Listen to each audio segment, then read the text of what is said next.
In the dazzling public image of ancient Rome, we picture marble columns, gold-filled palaces, grand armies, and brilliant laws. But behind that glittering facade was a far darker reality, one history often prefers to overlook. While we celebrate Rome's military victories, stunning architecture, and legal achievements, we rarely acknowledge the human cost that kept this empire running.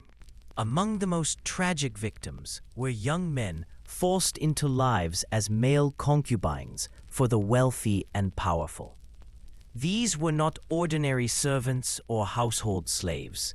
They were human beings caught in a system that exploited their youth, beauty, and vulnerability for the personal pleasure of Rome's elite.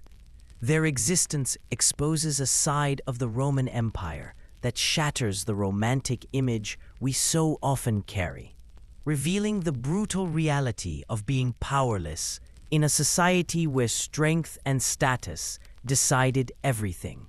Before we dive into these overlooked accounts of survival and suffering, if you enjoy uncovering the hidden truths of history, you might consider showing your support by pressing the like button and subscribing for more content like this. And please share in the comments where you're listening from. I find it remarkable that we can explore these ancient stories together from so many different corners of the world, connected across time and distance by a shared curiosity about the past. The Roman Empire's approach to intimate companionship was nothing like what we think of today, often taken from conquered lands or born into slavery, who found themselves forced into roles they never agreed to. Some of them were barely in their teenage years. They weren't chosen for intelligence, skill, or education, but for their physical looks and their perceived ability to entertain and please their masters. Life for them was filled with constant fear and uncertainty. They never knew when they might be summoned, what would be demanded of them, or how their reaction, whether they obeyed or resisted, might affect their survival. Even the selection process was deeply dehumanizing. Wealthy Romans treated it almost like shopping for an object. Inspecting, Romans would attend slave markets, much as modern people might go to a livestock auction, openly examining those for sale and judging them based on appearance, age, and place of origin. Young men from Greece were especially prized, admired for what Romans saw as refinement and education. Those from the Germanic tribes were valued for their fair skin and strong build.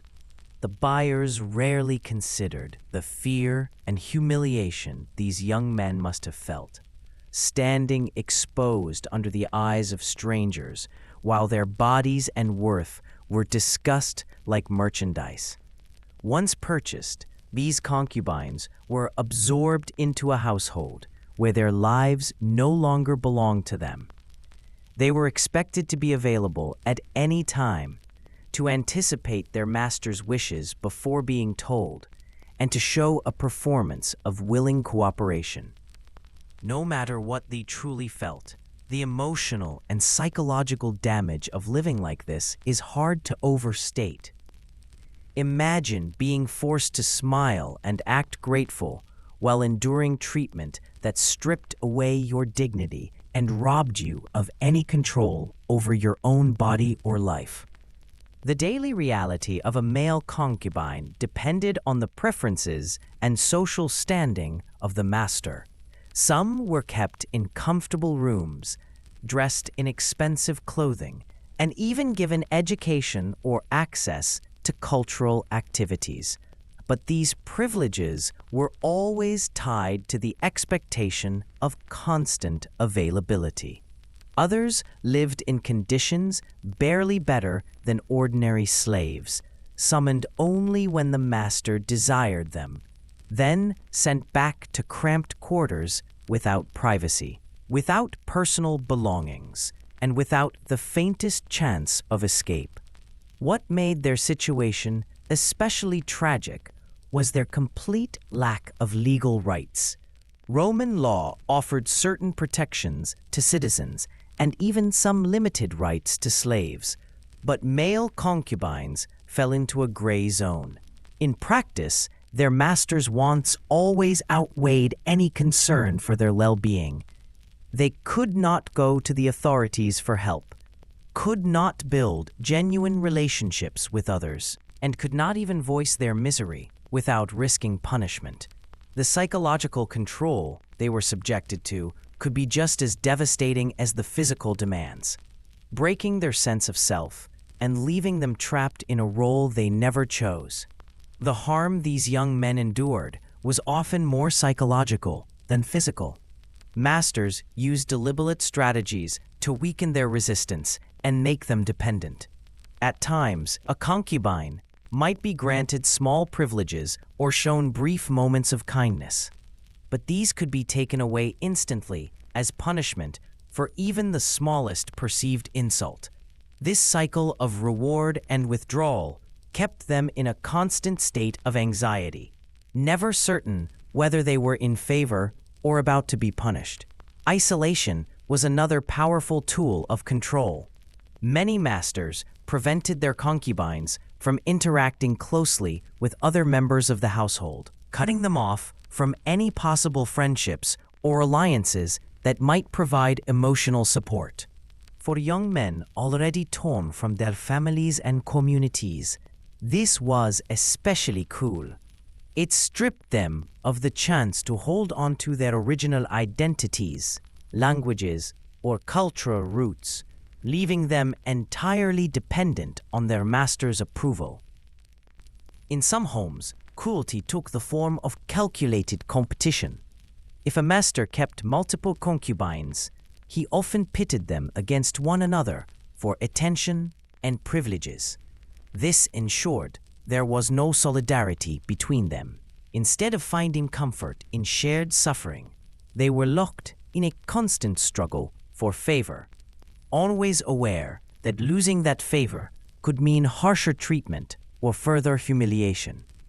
Even the education some received was not a gift of self-improvement, but another means of control. Certain concubines were taught to read, write, and take part in philosophical or cultural discussions, but only so they could better entertain their master. They were expected to speak about literature, politics, or philosophy, but always in ways that pleased him, never in ways that might challenge or offend. Their physical appearance was also strictly managed, with no choice allowed in the matter. Daily exercise routines, carefully controlled diets, and meticulous grooming practices were enforced to maintain a youthful, appealing look. Some were even subjected to cosmetic treatments or surgical alterations to match their master's personal preferences. These procedures were carried out without the benefit of modern medical knowledge or effective pain relief, making them not only dangerous, but often agonizing. The clothing and jewelry given to concubines served a double purpose: decoration and a display of ownership. Masters took pride in presenting their companions like prized possessions, dressing them in fine silks and expensive ornaments. Yet beneath these beautiful trappings, the young men remained powerless, treated more like display pieces than human beings. Travel was another part of their lives that might at first glance appear to be a privilege, but in reality it was simply another form of control. Some concubines were taken along on journeys to other cities or provinces. This was never by choice. They were portable property, expected to perform the same duties no matter where they were. all while adjusting to unfamiliar places and social situations without complaint. The structure of Roman households added more layers of difficulty. Even if they lived among luxury, male concubines held no true rank or status. Other slaves sometimes looked down on them, regarding their role as degrading, while free members of the household tended to treat them as temporary amusements rather than as people deserving of dignity or respect. The pain extended beyond the individuals themselves. Families left behind often suffered deeply. When a young man was taken as a concubine, his parents might never learn what had happened to him. They could spend years not knowing whether he was alive or dead, unaware that he was trapped in a life from which escape was almost impossible. This was especially devastating in cultures where family bonds were sacred and the support of one's community was essential for survival. In some cases, concubines were acquired through debt slavery. Families facing financial collapse were forced to surrender their sons as payment for what they owed. This left them with a heartbreaking choice: watch all their children starve, or give up one in the hope of saving the rest. Sacrificing one son to save the others placed an unbearable psychological weight on both the family and the young man involved. Everyone knew the cost of the decision, and that knowledge left lasting scars. The few surviving records of concubines who tried to escape reveal the depth of their desperation. These young men were willing to take enormous risks for even the slightest chance at freedom.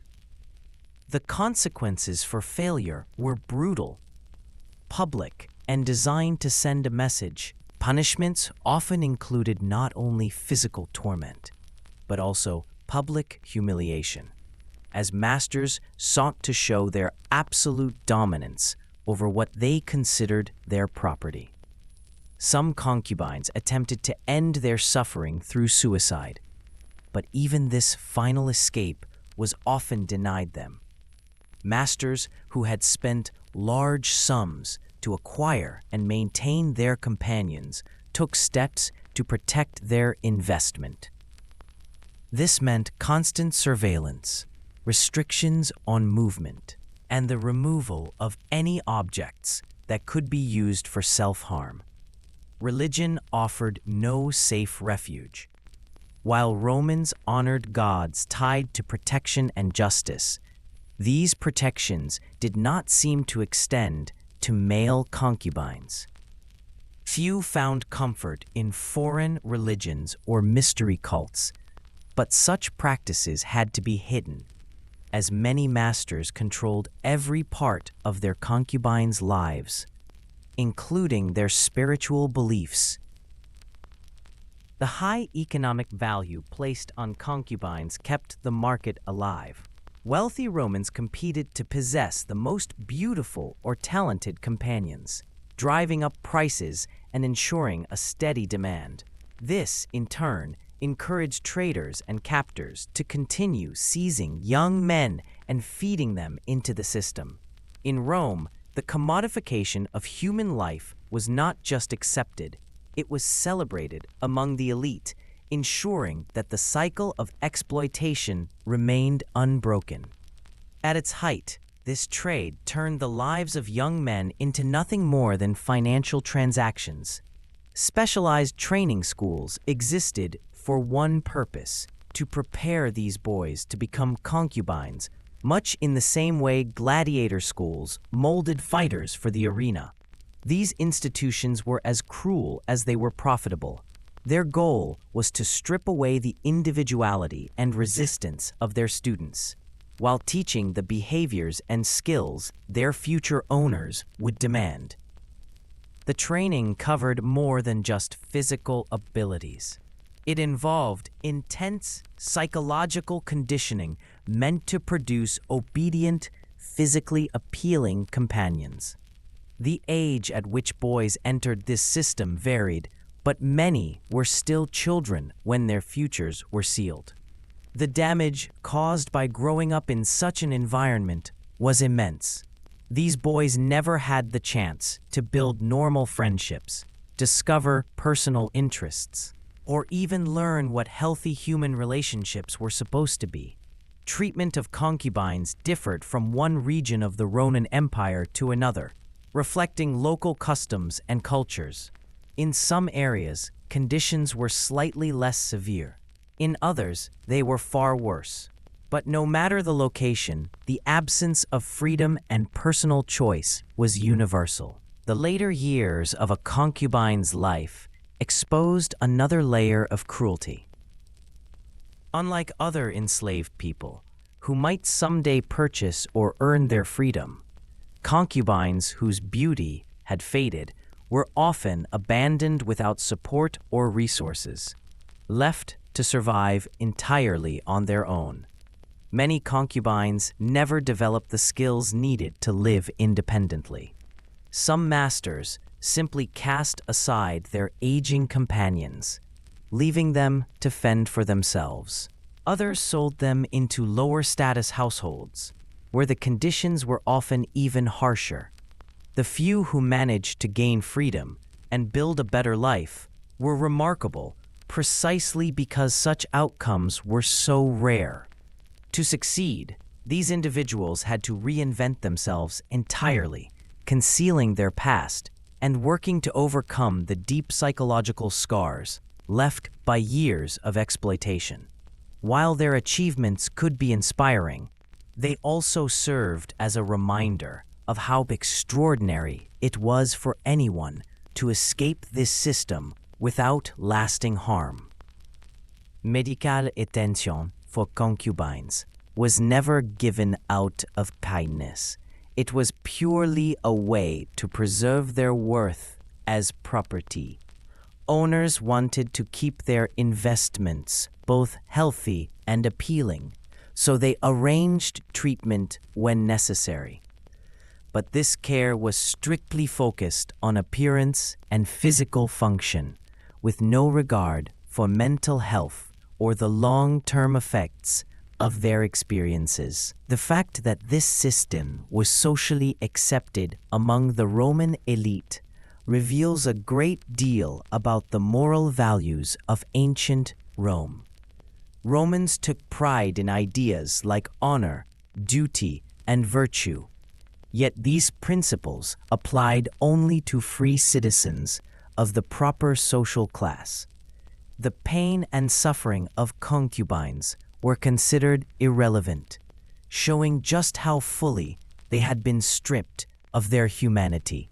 Some learned what we would now recognize as survival strategies. They became adept at reading their master's moods, anticipating desires, and navigating the complicated social dynamics of the household. While such skills could spare them from the harshest punishments, they also required constant vigilance and the ability to adapt in order to endure daily life under control. These young men often had to act like constant performers, putting on a display of contentment and gratitude while keeping their true emotions hidden. The rhythms of Roman social life shaped their experiences in different ways. During major festivals and public celebrations, they were sometimes expected to take part in elaborate entertainments designed to please guests. In quieter seasons, they might enjoy brief moments of reduced attention, but even these short respites were overshadowed by the constant worry of when they would next be summoned.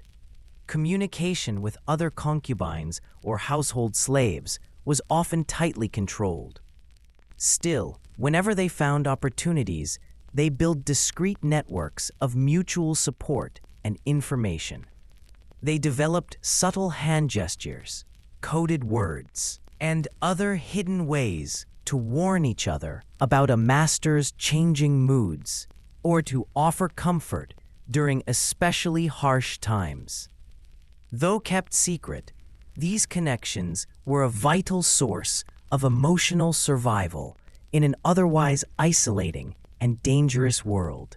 The influence of this system reached far beyond the concubines themselves.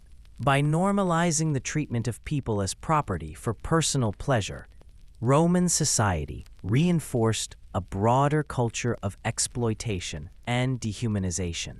This same mindset helped justify other forms of cruelty, from the bloody spectacle of the gladiator games to the ruthless crushing of slave uprisings. Archaeological findings offer rare glimpses into the reality of their lives. Excavations of wealthy Roman homes have uncovered objects that may have been used to restrain, monitor, or control concubines, as well as personal belongings that suggest fragments of their daily routines. Yet most physical traces have vanished over the centuries, just as their voices were silenced while they lived. In Roman literature, references to male concubines are brief, carefully phrased, and often disguised in euphemistic language.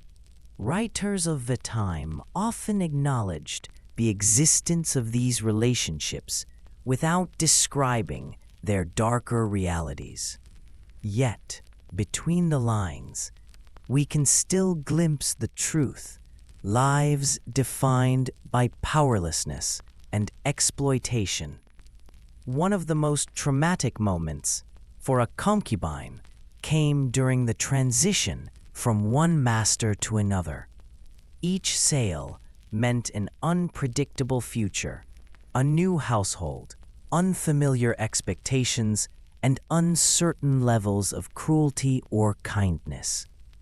Survival required starting over each time, learning the rules of a different environment while holding on to the mental defenses built in the past. Some masters saw their concubines merely as passing amusements, quickly losing interest and either selling them or assigning them to ordinary household labor. Others formed long-term attachments that, though still exploitative, offered a certain degree of routine and predictability. Neither path provided real safety. A concubine's fate was always entirely subject to the changing desires of the person who owned him. Wealthy Romans often moved with the seasons, shuttling between city homes and country villas. For concubines, this meant a life of constant relocation, adapting to shifting settings and social circles. Such movement demanded extraordinary mental flexibility, but robbed them of any chance to put down roots or form lasting ties. Their education in music, poetry, and refined conversation carried its own cruel irony. These young men were taught to value beauty and culture, yet were denied the chance to create or contribute to it themselves. Instead, they served as living vessels of knowledge and skill, existing only to enhance the pleasure of others. Physical training was another strict requirement. Regimens were often severe, involving demanding exercises, rigid diets, or even body alterations, all to preserve the master's desired image. Concubines had no say in these routines and endured them regardless of the toll on their bodies or minds. Seasonal festivals and celebrations placed further demands on them. During these events, they were often expected to take part in elaborate entertainments or intimate private gatherings, their presence carefully orchestrated to please their master's guests.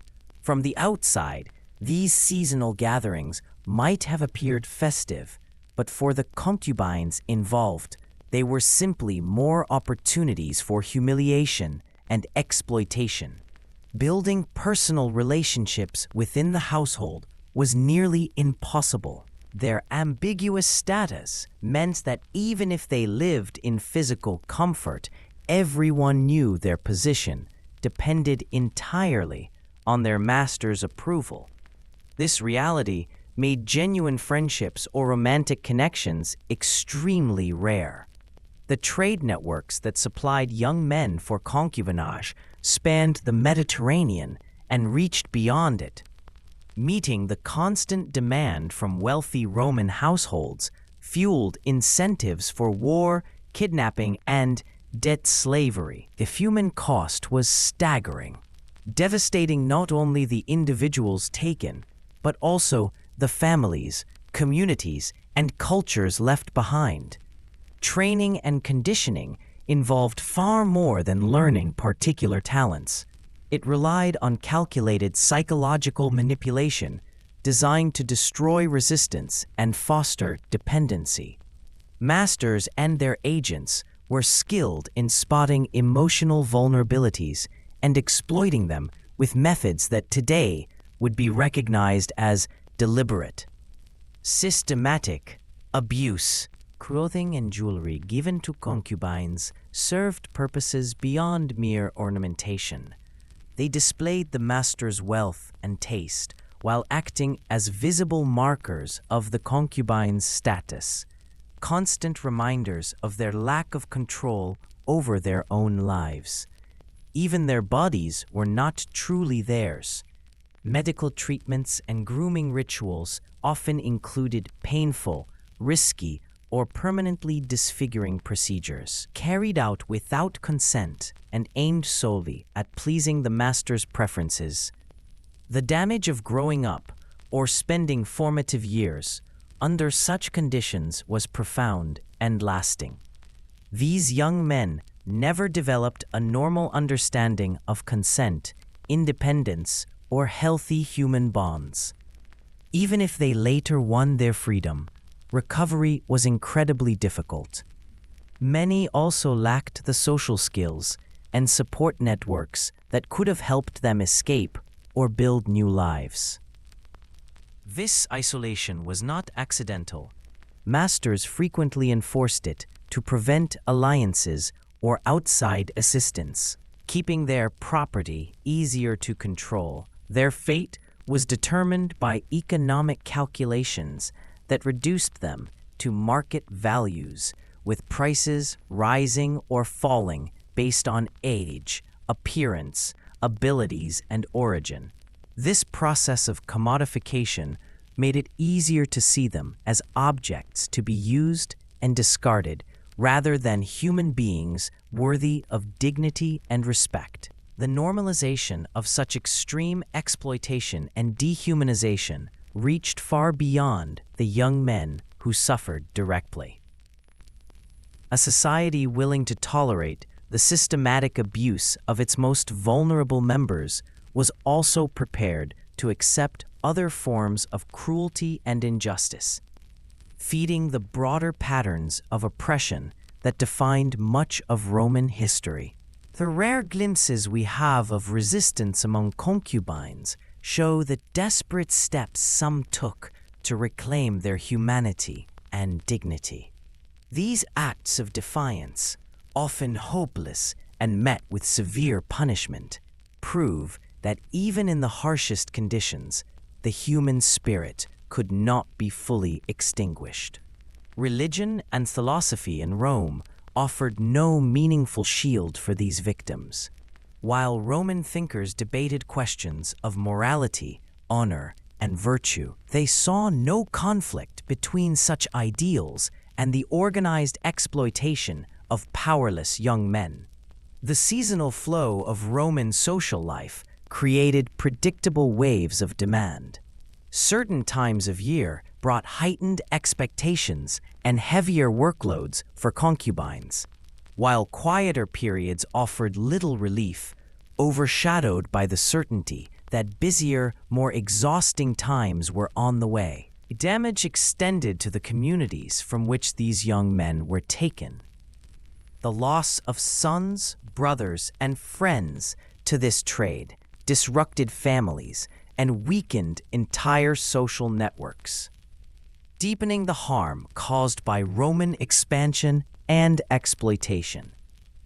The preparation of concubines relied on carefully honed methods designed to dismantle psychological resistance and enforce obedience. These techniques, perfected over generations, were efficient in their purpose and devastating in their results. Under the law, concubines had no protection and no path to justice. Roman legal structures not only failed to safeguard them, they legitimized the system that kept them trapped. The law in Rome offered concubines no protection, viewing them as property rather than people with rights. This legal invisibility erased their suffering from public concern, giving masters absolute freedom to act without fear of consequence, while the rest of society ignored their plight. The profits generated by this trade created a cycle of exploitation that fed on itself. The financial rewards encouraged continued capture, trafficking, and abuse of young men. Breaking such a cycle would have required deep changes in Roman values and social structures, changes that never came. The physical and psychological conditioning inflicted on concubines was intended to produce complete obedience. The price of this conditioning was devastating. Autonomy, dignity, and a sense of self were stripped away, often never to be regained, even if freedom eventually came. When we reflect on these overlooked stories of suffering and endurance, it is vital to remember that behind every historical record was a real person, someone with hopes, fears, and dreams that were denied any chance to grow. The concubines of ancient Rome were not mere historical footnotes. Their lives reveal essential truths about power, exploitation, and the resilience of the human spirit. Their experiences force us to look beyond the marble facades and golden riches of Rome to recognize the human cost of its grandeur. They remind us that much of what we call historical progress was built on the suffering of the most vulnerable, and that the luxuries and privileges of the powerful often came at the expense of those who had no choice in the matter. The scale and organization of this exploitation show how easily cruelty can be normalized and embedded into the very fabric of a society when it serves the interests of those in control. The Romans' ability to maintain sophisticated legal and philosophical systems while running an extensive network of human trafficking demonstrates how selective moral reasoning becomes when it threatens the existing order. The lives of these young men reveal the remarkable resilience of the human spirit. Even when trapped in circumstances designed to break them completely, many manage to hold on to fragments of self and dignity. Their quiet acts of resistance, brief moments of connection with others, and sheer determination to survive stand as victories of humanity over systematic dehumanization. Learning their stories allows us to recognize similar patterns of exploitation and abuse in the modern world. The details may have changed, but the underlying dynamics of power, vulnerability, and organized oppression remain the same.